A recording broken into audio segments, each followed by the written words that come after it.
Hey everybody. So, my videos for the week of April 20th through April 24th that I'm going to be putting up on the YouTube page are going to pretty much detail what these different instruments do in different kinds of music. So, I feel like one of the most important things, if not the most important thing to becoming a music producer, is having a good ear. And not just a good ear to be able to play the music and hear what you want to play, but being a producer is like being an orchestra conductor. Except for you're controlling all of the instruments, you're laying down all of the tracks. I mean, unless you got some people helping you out, you're laying down all of what the instruments are doing, and you have to know, what they sound like, what their functions are, what they sound best doing, where they best fit in a track, like where, like as far as levels and other things. So what should be loud, what should be soft, all that other good stuff. Now levels and stuff is stuff we'll get into more so when we start talking about the production. You can see it on the screen, but this is just an overview of what I'm going to be doing this week. So for just in talking about the different sounds and tone qualities of these instruments and what their functions are in a band or orchestra or just in different types of musical areas, genre wise, or even just in band size, because depending on the size of the band, instruments are gonna have different functions. So for example, if you're in a band and you have a drummer, and it's like the band I play in, for example, the wedding band I play in is 11 people. Sometimes it's more than that. Sometimes it's 10. Sometimes it's less. Sometimes it's 10 or 9. But for the most part, it's like 11. And sometimes it's 12 or 13. And our usual instrumentation is a piano player who also plays organ. He's the band leader. Then it's me playing trumpet. We have a guy playing saxophone. We have a drummer, a percussionist, 4 vocalists, usually 2 male, 2 female, a bass player, and a guitar player, right? So I'm guessing that's 11 people. I didn't count, but I'm pretty sure that's 11 people. It might be 10. If it is, my math stuff, I didn't count. So either way, but everybody has their own niche, their own lane. Like everybody has a job to do. It's like how even if you look at a school or anything where it's a bunch of people working, the teachers all they're all teaching, but every teacher teaches a different subject. Some teachers teach the same subject but at a different level. So for example, if just look at our school, Miss Snyder and Miss Oakleaf teach math, right? But they teach math at different levels. Not to say that they couldn't teach the math at the lower or the higher level, because Miss Oakley teaches the 8th and 7th graders, I'm guessing. Miss Snyder teaches the 6th and the 7th graders, so they meet in the middle. But Miss Snyder could possibly teach 8th grade, but that's not her job. Her job is to teach 6th and 7th grade math, right? And the same thing with Miss Oakley. Her job is to teach the 8th graders, not the 6th graders. So the instruments in the band are like that too. Everybody has their own job. So for example, in a small band setting like that, or in a wedding band setting like the band I play in, just for example purposes, we have a band leader. The band leader is the piano player. He's the one calling the songs. He's the one that's telling us where to go and when to break and when to keep playing. And he counts the songs off. He gives us the tempo. The tempo is the time. Just a little bit of musical terminology there for you. But he's in control of the set pretty much. He tells us what we play, how to play, if we're too loud, if we're too soft. In some circumstances, because he's the band leader, he's controlling all the microphones. He's controlling all of our sound. So he's controlling how the people in the audience are hearing our music. If we're at a venue or a place where he had to bring his own sound system. However, now if we're playing at a club, like for example, we play at the Music Box a lot. I know I saw Miss Oakleaf there. At one of my gigs. It was kind of nice. It was nice to see her there. But and hopefully once this is over with and I'm able to start playing again, some of you all will be able to come out. I mean, it's a kid-friendly place. I mean, it's not like a dive bar where it's people drunk and fighting all over the place. It's a pretty respectable place, and kids go there all the time. My band leader's daughter was there while she was in high school. You with your parents, it'll be fine. And you guys maybe y'all want to come out and hear me play sometime. I mean, teachers, this is open to you guys too. If anybody sees this, I'll put the word out. Facebook, Instagram, however I can get in touch with you guys and let you know. Just put a post up, because the band sounds good and we play nice music, and it's a fun time. It's a really fun time. And we don't play super late. Most of our gigs at the Music Box are done at 11. So those of you all that don't want to stay up late and have children at home, or have other things they might want to do that night, you can come in, stop by here a little bit, leave.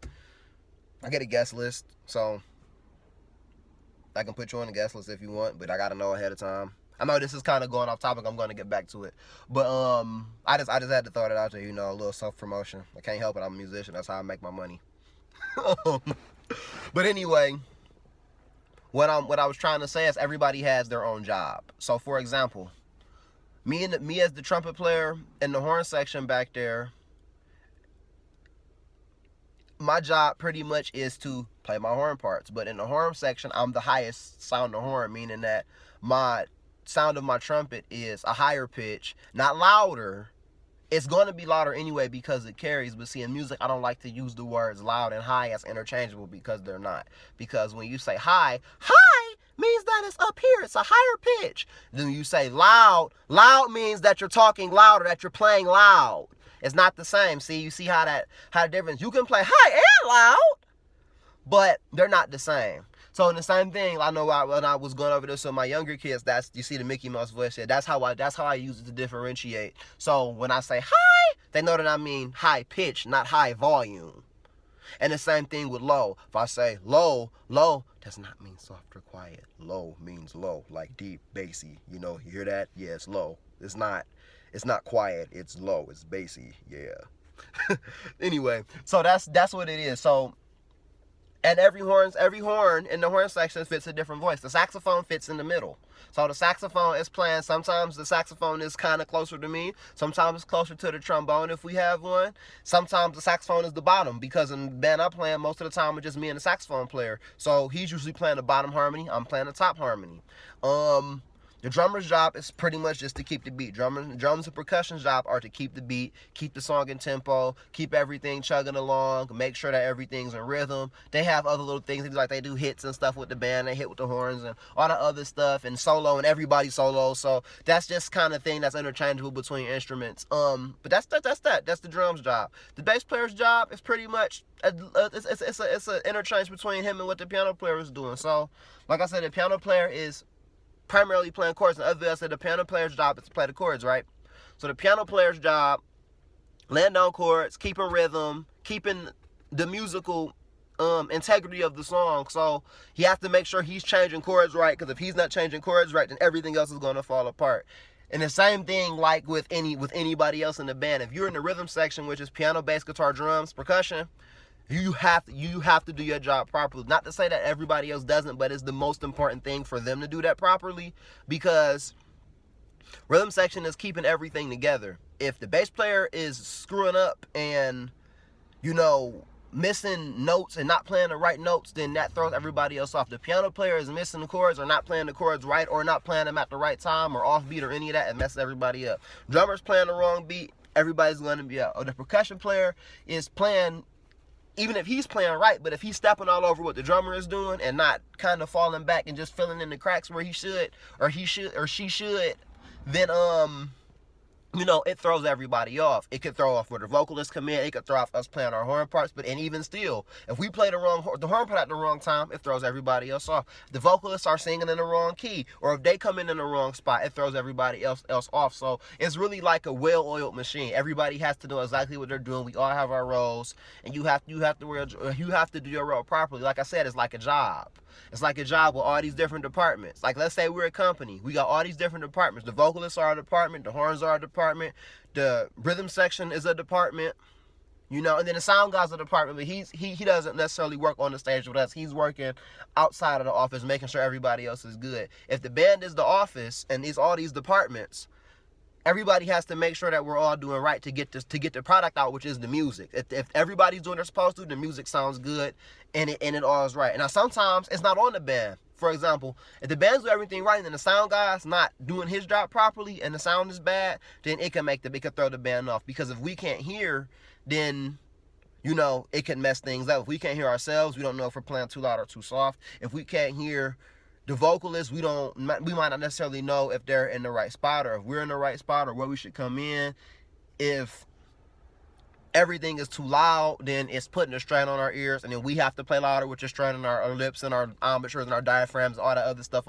I'll go into explain the physical mechanics of playing wind instruments later on in a different video when I actually have my horn with me, because like I said, I shoot most of my videos if I'm not actually doing anything where it's the music or something like that. If it's like just a you know, an overview video like what I'm doing now, and like the other video I shot a while back, you know, those would be videos where I can come shoot in the car, and that way that gives everybody a break. I'm not up there trying to shout with you guys over kids and have the baby trying to climb up and be all over me, because, you know, he's like my little shadow. But we go back to what I'm saying. Every instrument has its own job. Every section has its own job, and everybody has to do what they're supposed to do. So if I break down all of the different sections of this band again, without like going off on a tangent, I'm sorry I do that. I have a tendency to do that. But if I break all of these different sections down, like right now, then you'll see how everybody fits. So let's start with the piano player. He's the piano player and he's the band leader. Like I said, he's calling tunes. He's wearing a lot of different hats. So the band leader for this, like I said, this is a wedding band. This is an event band. So a lot of times we're not just playing regular gigs. We're doing corporate like parties. We're doing retirement parties. We're doing birthday parties. We've done anniversary parties. We've done weddings. We primarily do weddings, and then we do like our regular like music box and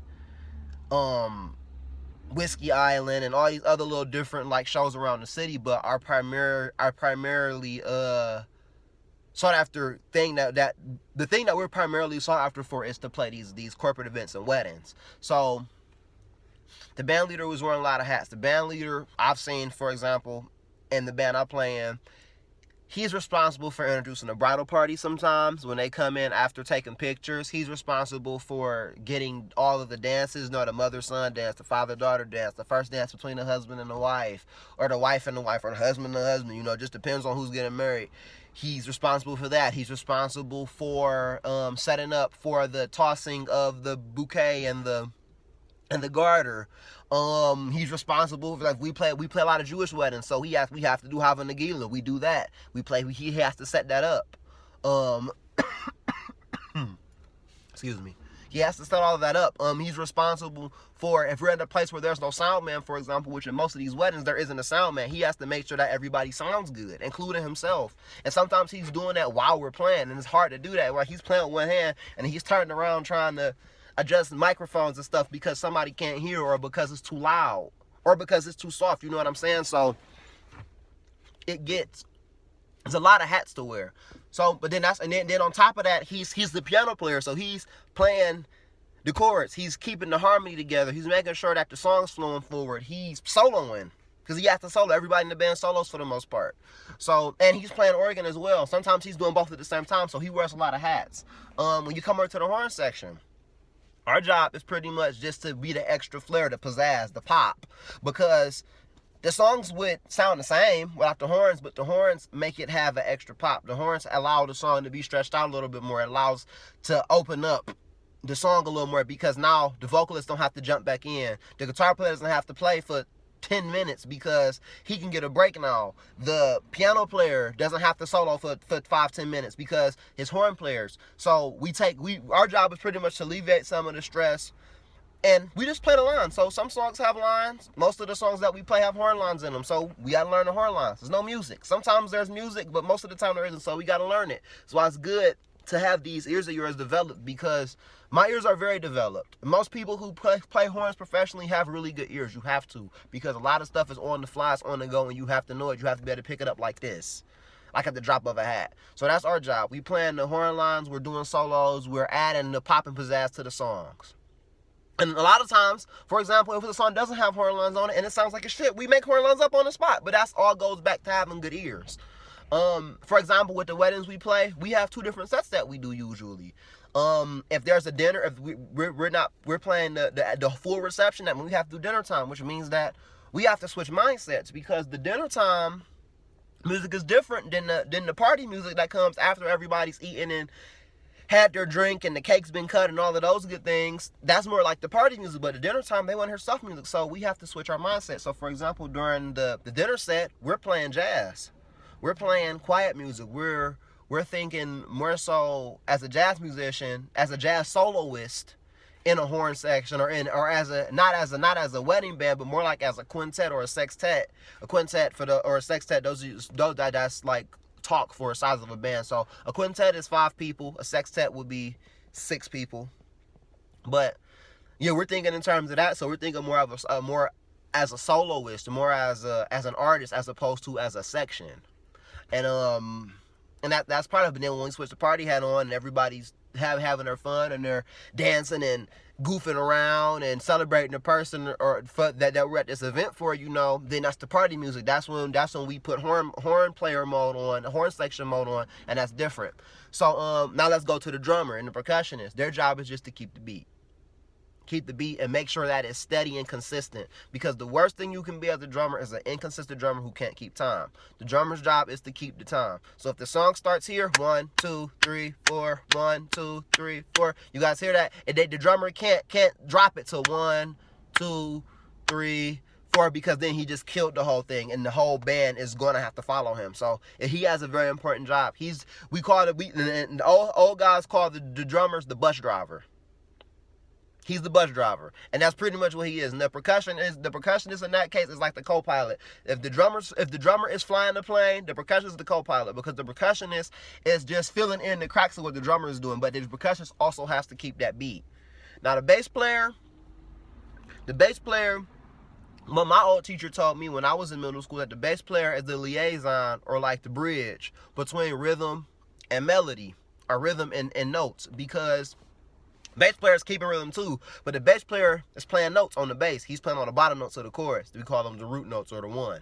So that's what he's playing, or that's what she's playing, depending on who's playing bass. But that's what the bass player is doing. And their job is pretty much follow the drummer, keep the beat, play the notes of the chorus. Sometimes bass players have specific parts to play. If it's a song with a specific bass part in it, like we do Your Precious Love has a very specific bass part in it, that then he has to play it like that. He can't just play what he wants. He has to know his specific parts. Same thing with the guitar player. In that same song, Your Precious Love, the guitar player is keeping rhythm, but in a different way. The guitar player is not playing the whole, he's not, what the bass player is doing is more so like walking, so he's playing pretty much on every beat. The guitar player is doing more so what the piano player is doing, but because both of them are there, the bass player doesn't have to, the guitar player doesn't have to do as much. He can kind of just fill in the cracks as he needs to, and just play the parts that the guitar player has for that song.